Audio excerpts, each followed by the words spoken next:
일단 이재명 정부가 취임 초기부터 진짜 대한민국, 진짜 성장을 계속해서 강조해 왔습니다. 그럼 현재 대한민국의 경제 현황 그리고 앞으로 나아가야 될 이 진짜 성장은 어떤 방향일까요?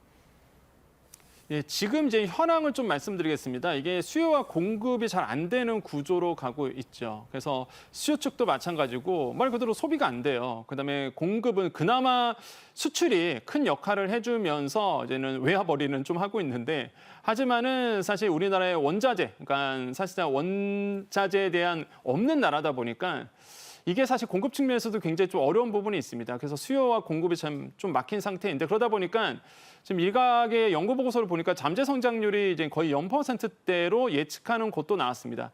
그러니까 잠재 성장률은 이거예요. 인플레이션이 없는 한 나라가 최대한으로 성장할 수 있는 지표거든요.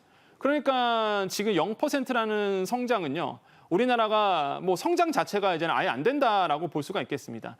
지금 나오고 있는 잠재 성장률 추이가 나오고 있는데요. 오른쪽 보시면 인구입니다. 인구도 줄어듭니다.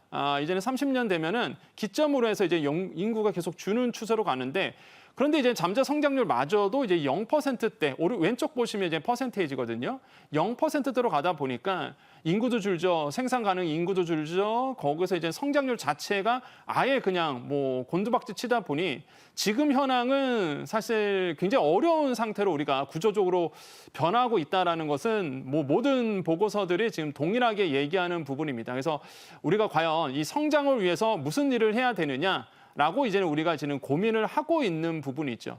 그래서 이제 정부가 얘기하는 것이 바로 이런 비순환입니다. 어떤 게 순환이냐? 생산으로서의 돈이 흐르지가 않는다는 거죠. 그러니까 주식시장에 돈이 좀 몰려서 기업들의 투자 자금을 모을 수 있고 이게 생산적인 활로로 가는 것이 아니라 우리나라의 지금 투자 규모는 대부분 부동산 쪽으로 몰려 있다 보니까 이 자금이 부동산 쪽으로 몰리면은 사실 이게 뭐 기업들한테 투자가 되는 것도 아니고 그냥 묶여 있는 돈이거든요.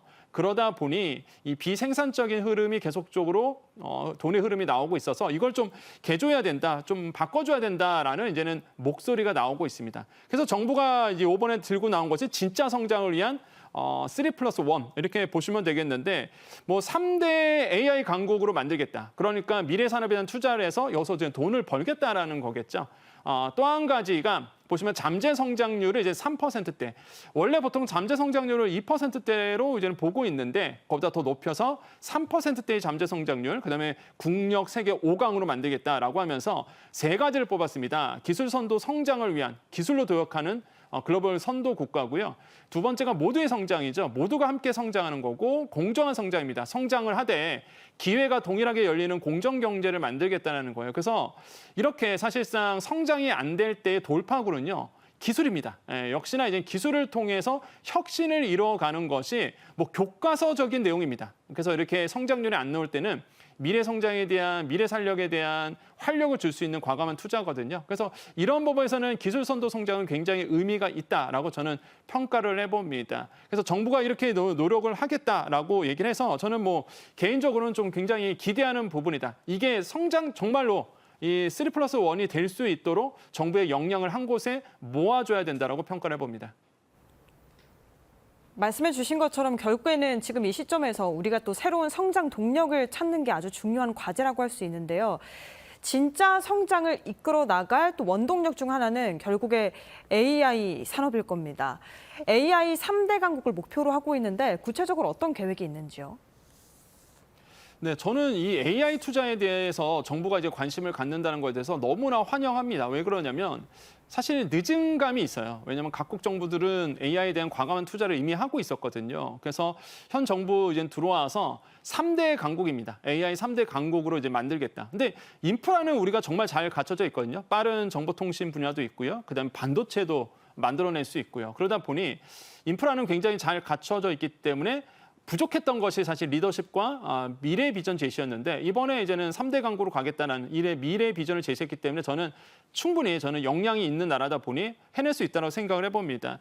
그러기 위해서는 이제는 GPU 5만 장을 사실상 이제 정부가 사서 민간이 연구할 수 있도록 제공하겠다라고 밝혔어요. 그래서 이렇게 양질의 GPU를 확보하는 부분도 이제 이번에 눈에 들어왔고 차세대 AI 반도 칩에 대한 수요 사실 민간에서 수요가 있긴 있으나 이게 민간에서 이걸 사서 연구하기가 좀 어려운 부분이 있습니다. 그래서 정부가 이거에 대해서 이제 사서 이거에 대해서 연구할 수 있도록 인프라를 구성하겠다는 부분도 눈에 띄고 그다음에 가장 중요한 게 인재 양성입니다. 그래서 AI 인재 양성을 계속적으로 발굴하면서 산업에 계속적으로 투입될 수 있도록 노력하고 또한 인재 교류도 마찬가지입니다. 해외 인재와 우리나라 인재가 맞교환되면서 서로 연구할 수 있는 이런 연구 환경도 정부가 마련하겠다는 부분 굉장히 눈에 띄고요.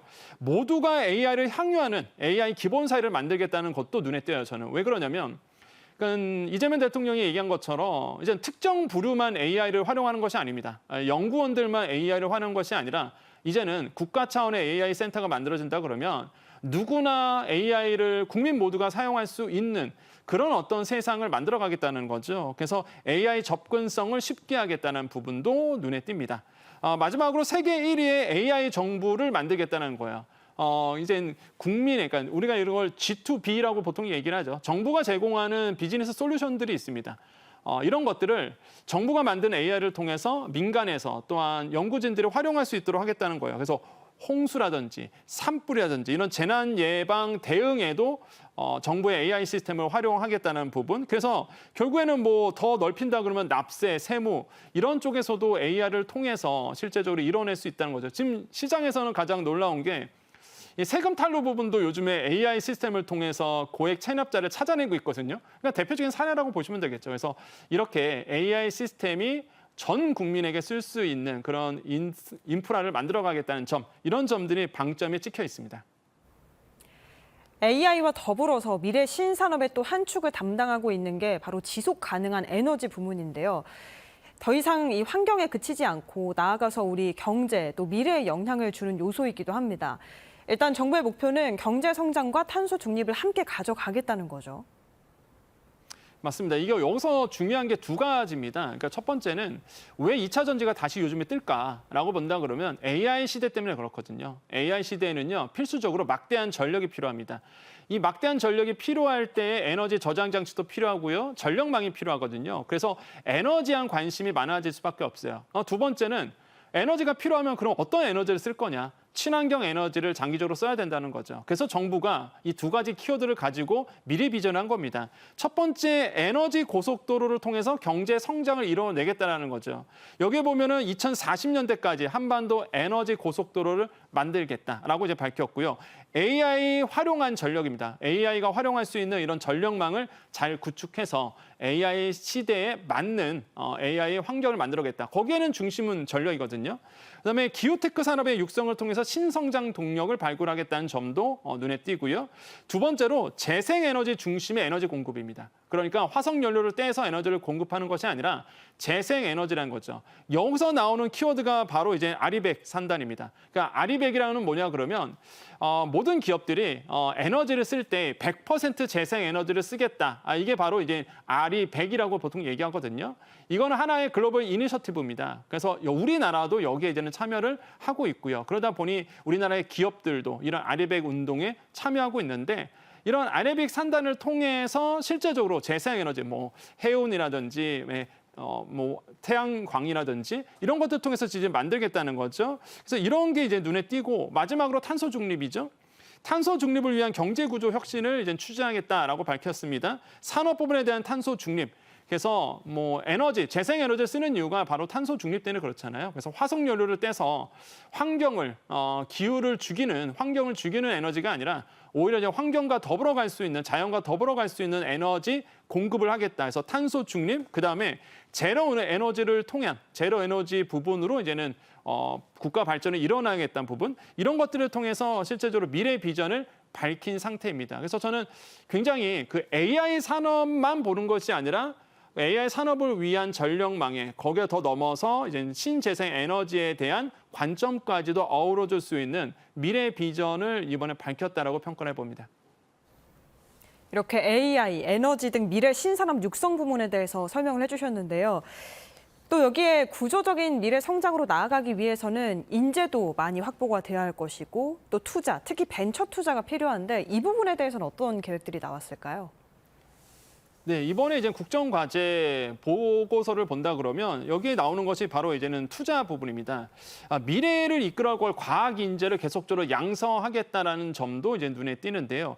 뭐 읽어보니까 이런 얘기가 나옵니다. 청년 과학기술인을 3종 패키지로 지원하겠다라고 얘기를 해요. 그래서 뭐 석학이라든지 아니면은 이제 신진 해외 인재도 2,000명 정도 이제 유입을 시키겠다라는 부분. 그래서 이거는 인재 교류라고 좀 보시면 되겠죠. 그래서 연구진에 대한 대학에서 만들어지고 대학원에서 또한 석박사급의 인재들이 계속적으로 양성될 수 있도록 그 플랜을 갖춰가겠다라는 것. 그래서 핵심 인재를 발굴하겠다는 어떤 공급적 측면도 이번에 담겨져 있고요. 또한 연간 벤처 투자에 대한 40조 원 달성을 목표로 하고 있습니다. 그러니까 벤처 투자가 돼야지만 민간에서의 뭐 AI라든지 2차 전지라든지 아니면 원전이라든지 다양한 이제는 미래 산업에 대한 투자가 이루어질 수 있거든요. 그래서 이제 벤처 투자 중심으로 활력 제고를 하고 있고요. 중소기업이라든지 글로벌 도약을 할 수 있도록 이제 과감한 투자를 지속하겠다는 점도 밝혔습니다. 특히 이제 글로벌 유니콘 기업을 만들어 가겠다라는 것. 이것도 이제 눈에 띄고 마지막으로 본다 그러면 핵심 산업에 대한 규제를 제로하겠다. 그래서 규제 탈피를 또 정부가 약속을 했습니다. 그래서 결국에는 첨단 산업 육성을 위한 핵심 생태계를 구축하는데 여기서 이제는 보통 얘기가 많이 나오는 게 A, B, C, D 프레임이라고 보통 저희는 얘기하거든요. 이게 뭐냐면 A는 AI를 얘기하고요. B는 바이오, 그다음에 C는 이제는 문학 콘텐츠고요. D는 이제는 방산 우주항공, E는 에너지인데 그래서 우리가 보통 시장에서는 A, B, C, D, E 프레임이라고 부릅니다. 그래서 이렇게 미래 산업에 대한 과감한 투자를 정부가 이미 밝혀서 저는 청사진을 잘 보여줬다 이렇게 평가를 해봅니다. 네, 이재명 정부의 진짜 성장 전략 살펴보고 있는데요. 또 이 계획이 발표되고 나서 많은 관심을 받았던 내용 중에 하나가 100조 원 규모의 국민 성장 펀드를 조성한다는 내용이었습니다. 앞으로 어떻게 구성될 계획인지 청사진이 나왔을까요? 네, 그렇습니다. 이게 진짜 성장을 위한 사실 민간 펀드가 좀 이루어지는 부분이 있습니다. 이게 국가가 주도적으로 하겠지만 그래도 이제 민간에서 활용될 수 있는 자금, 이 펀드 자금도 이제 국민의 힘으로 만들어가겠다라는 거거든요. 그래서 성장 펀드 100조 원을 이제 조성하는 겁니다. 이게 이제 국민 성장 펀드로 미래 산업에 대한 이제 투자가 이루어질 수 있도록 하는 것과 또 한 가지가 이 기술로 도약하기 위해서 민간 자본이 들어올 수 있도록 허용을 해주겠다. 이런 것도 이제 눈에 띄죠. 그래서 미래 펀드, 성장 펀드 구성 계획을 이번에 이제 밝힌 상태입니다. 여기에 본다 그러면 이제는 첨단 산업에 대한 이제 저리 대출 부분도 이제 눈에 띄고요. 그래서 미래 산업에 대한 기업들이 투자했을 때 국가가 보증을 서서 저리 대출이 될 수 있는 영역도 이번에 만들어 가겠다. 그 다음에 이제는 전략 산업에 대한 인프라 투자도 이번에 좀 내용이 이제 들어와 있습니다. 그래서 뭐 AI 산업이라든지 전력망이라든지 특히 이제는 정부가 할 수 없는 미시적인 부분에 기업들이 이제 투자하게 되면 이거에 대한 자금 수여를 해주겠다라는 부분도 이번에 가고요. 그다음에 기업 중심의 이제 펀드 사용을 할 수 있도록 얘기를 했습니다. 특히 이제는 5극 3특 중심의 지역 펀드를 얘기했는데 여기서 말하는 5극이랑 얘기하는 거는 이런 겁니다. 뭐 수도권 지역도 얘기하고요. 그다음에 충청권, 그다음에 호남권, 동남권, 대경권을 보통 얘기하거든요. 그래서 이게 많은 분들이 5극 3특 이러면 잘 모르세요. 그래서 이 5극이라는 얘기는 지역을 이제 구분해서 얘기를 하는 거고 3특이라고 얘기하는 거는 이제 자치분권 3특이라고 해서 제주 특별자치도가 있고요. 강원 특별자치도가 있고 전북 특별자치도가 있습니다. 이게 3특이거든요. 그러니까 지역에 맞는 사실상 이런 산업의 비중을 늘려가겠다는 겁니다. 그래서 저는 뭐 지역별로 이렇게 투자 자금을 나눠서 지역별로 투자될 수 있는 부분, 저는 굉장히 지역에 맞는 산업이 나올 수 있는 부분, 이런 것들을 굉장히 좀 눈에 띄고 특히 이번에 국조의 100조의 국민 펀드 구조를 본다 했더니 아까 말씀드린 것처럼 첨단 혁신 산업 펀드가 있고 미래 성장 펀드 요 두 축으로 이제 좀 나눠놨습니다. 그래서 이제는 본다 그러면 첨단 산업 같은 경우에는 민간 매칭도 이제 이루어질 수 있고요. 특히 지금 이제 차트 나오고 있는데 첨단 혁신 산업 펀드라고 해서 첨단 산업에 투자되고 민간 자금 100조 플러스 알파고요.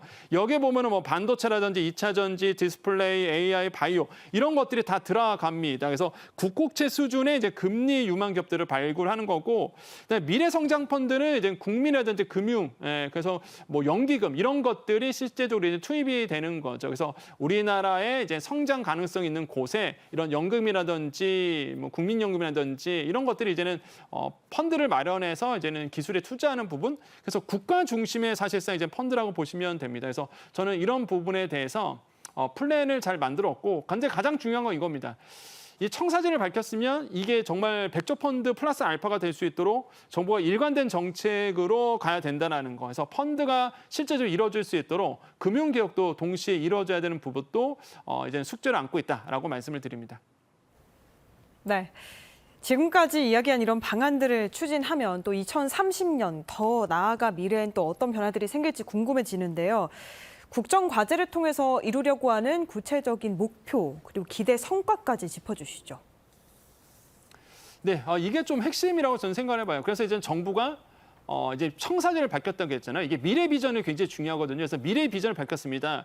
2030년까지 우리나라는 이렇게 될 거야라고 이제 밝혀서 이 비전에 따라서 이제 국민 모두가 이제 달려가게 되겠죠. 첫 번째로 글로벌 AI 종합 경쟁력입니다. 현재는 2025년 기준으로 보면 이게 우리나라가 6에서 7위 기준이거든요. 요거는 이제 2024년 기준입니다. 최근 통계는. 그래서 AI 쪽으로 보면 한 6에서 7위 수준인데 2030년에는 3위로 도약하겠다라는 부분 이제 밝혔고요. 근데 반도체 수출도 지금 1,420억 불 정도 되는데요. 이것도 2024년 통계입니다. 그런데 이제 이거에 대해서 1,700억 불을 달성하겠다라고 이제 밝힌 상태고, 자동차 생산도 세계 7위인데요. 세계 5위로 이제 도약할 수 있도록 정부가 이제 노력하겠다고 밝혔습니다. 또 에너지도 마찬가지입니다. 송전망도 마찬가지고 재생에너지도 마찬가지죠. 그다음에 재생원료 사용률인데 이것도 굉장히 저는 굉장히 뭐랄까요? 와, 이런 것까지 신경 썼나라고 좀 생각을 했는데 이런 겁니다. 이제 지금 페트병 같은 경우가 재생원료 사용률이 3%밖에 안 됩니다. 그다음에 배터리도 이제 5%밖에 안 되거든요. 재생원료 사용하는 게. 이거를 늘려가겠다는 거죠. 그래서 페트병 같은 경우에도 재생원료 사용률을 30%까지, 그다음에 이제 배터리도 10%까지 늘려가겠다는 부분. 그래서 이렇게 친환경적인 산업으로 계속적으로 이루어질 수 있도록 노력하겠다는 부분도 눈에 띄고요. 과학기술도 연구개발 및 투자, 개발 부분도 현재 한 6위 정도 되는데 이게 5위로 이제는 순위를 좀 점핑하겠다라고 얘기한 상태고요. 그다음에 지금 이런 것도 눈에 띕니다. 과학자 같은 경우가 이게 순유출국이에요, 우리가. 근데 이게 아니라 이제는 순유입국으로 전환시키겠다. 이것도 굉장히 현실적인 반영을 잘 했고요. 마지막으로 국민성장펀드도 신설이 됐는데 이 신설을 넘어서 이제는 100조 이상의 국민펀드를 만들고 벤처 투자 규모도 12조 원에서 40조 원으로 늘려가겠다. 그래서 청사진을 밝힌 상태라서 저는 이게 굉장히 중요하다 보거든요. 실현이 안 될 수도 있고 될 수도 있지만 정말 중요한 게 정부가 국가가 미래 비전을 발표하느냐. 그래서 결국에는 이 목표를 가지고 민간이 뛰고 국민이 뛰는 겁니다. 그래서 저는 이런 청사진을 밝혔다는 점에서 굉장히 의미를 부여한다라고 평가를 해봅니다.